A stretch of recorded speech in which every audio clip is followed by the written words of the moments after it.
Now, when you're working with the smart values in your automation rules, you may find a few things missing. And I today wanted to show you one really interesting question that was asked on the community by Kyle. And Kyle is asking about how to fetch the project lead. Now, he mentioned that he tried using the smart value, which is issue.project.lead. It didn't work. It gave null in the return. And when you just use issue.project, you will of course get a JSON, which is nice. But even in the JSON, the lead is equal to null. And I was actually able to confirm this when I did some test on my instance of Jira.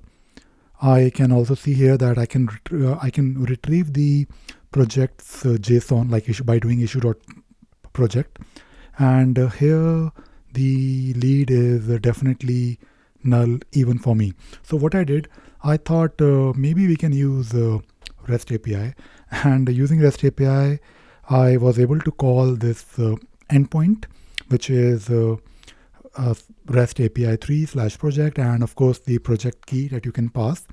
And when you get the response, you can actually find in the response here where you can see the body, and within the body you have a lead, and when you take a look at the lead, you can also fetch their display name.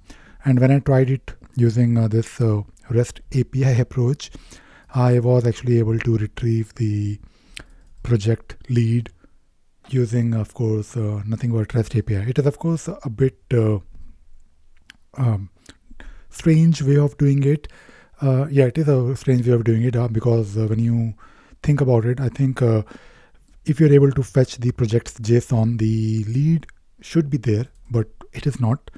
Or maybe we are all missing something. So I believe it could be a bug. I think it is a bug because you should be able to retrieve the lead, but it is not. But to be honest, if you really want to do it, if you think this particular project lead is this project lead information is blocking you to achieve your automation, then you can always use REST API, which I have already responded on the community.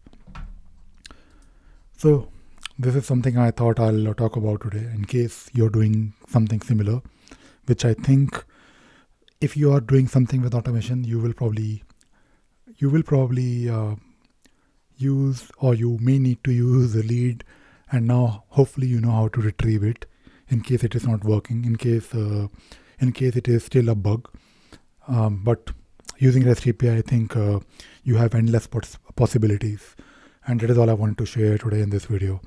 So I hope you enjoyed watching this video and you also learned something new today. Thank you very much.